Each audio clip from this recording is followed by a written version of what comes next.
आज देश के लोग एक ही सवाल पूछ रहे हैं और वो ये है कि क्या उदयपुर में हुई कन्हैयालाल की हत्या के लिए नुपुर शर्मा जिम्मेदार है और क्या उदयपुर की घटना को इस आधार पर सही ठहराया जा सकता है कि मोहम्मद रियाज अत्तारी और गौस मोहम्मद पैगंबर मोहम्मद साहब के अपमान से आहत थे।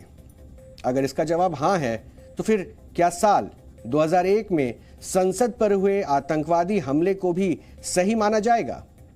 क्या मुंबई में हुए 26/11 के हमले को भी जायज माना जाएगा?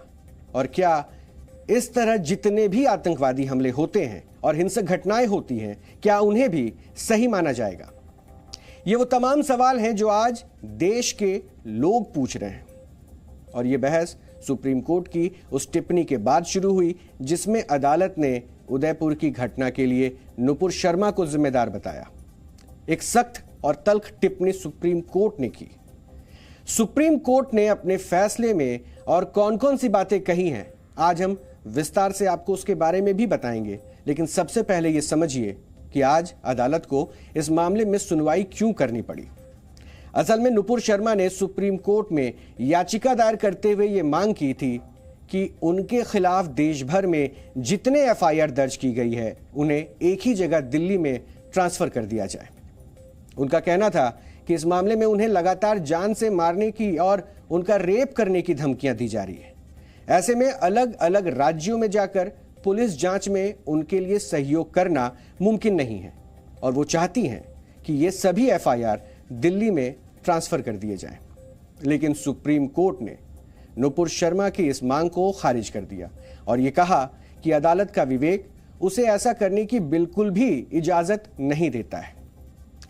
इस मामले की सुनवाई के दौरान सुप्रीम कोर्ट ने कुछ बातें ऐसी भी कही जिन पर अब देश में बहस हो रही है, क्योंकि अदालत ने अपनी टिप्पणी में बहुत सारे सवाल उठाए, नुपुर शर्मा को सीधे सीधे इसके लिए जिम्मेदार तक ठहरा दिया।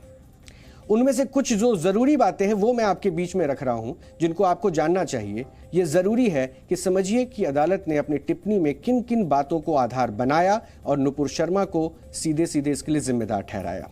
अदालत ने कहा कि नुपुर शर्मा ने पैगंबर मोहम्मद साहब पर टिप्पणी करके लोगों की भावनाओं को भड़काया है, यानी भावनाओं को भड़काने का जिम्मेदार सीधे सीधे नुपुर शर्मा को अदालत ने बताया। कोर्ट ने यह भी कहा कि इस समय देश में जो तनावपूर्ण हालात हैं उसके लिए नुपुर शर्मा ही जिम्मेदार हैं और उदयपुर में जो दुर्भाग्यपूर्ण घटना हुई है उसका इकलौता कारण भी उनका यही बयान है, यानी जिस बयान को वो आवेग में आके कहती दिखी, जिन्होंने कहा कि मेरी भावनाएं उस वक्त आहत हो गई और वो जुबान से मेरे निकला, उसके लिए पूरी जिम्मेदारी नुपुर शर्मा की है, ये अदालत ने अपनी टिप्पणी में कहा।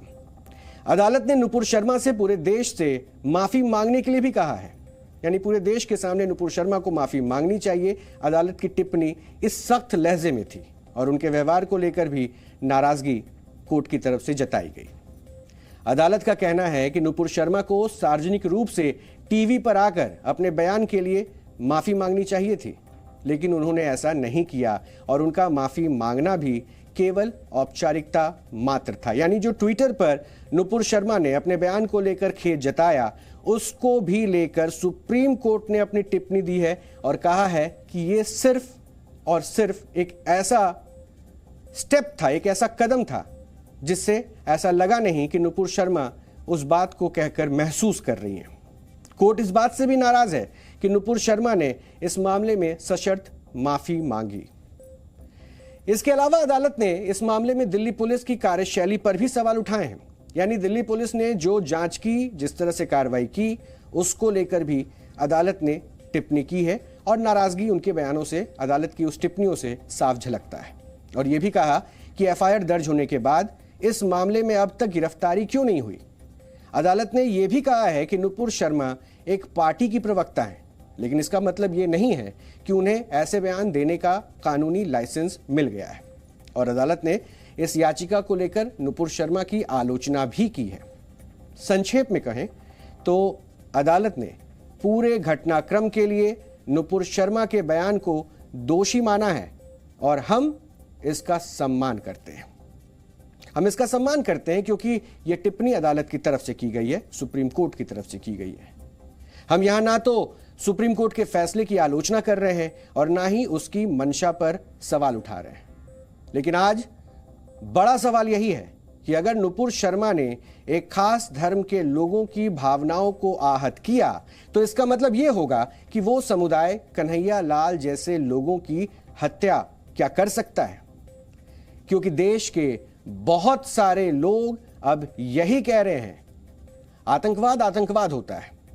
जब किसी आतंकवादी हमले में लोगों की जानें जाती हैं तो उस हमले को यह कहकर जायज नहीं ठहराया जा सकता कि इसके पीछे भी कुछ कारण थे। आप अक्सर सरकारों, नेताओं और दुनिया की बड़ी बड़ी संस्थाओं को यह बात कहते हुए सुनते होंगे कि किसी भी मसले पर हल आतंकवाद नहीं हो सकता।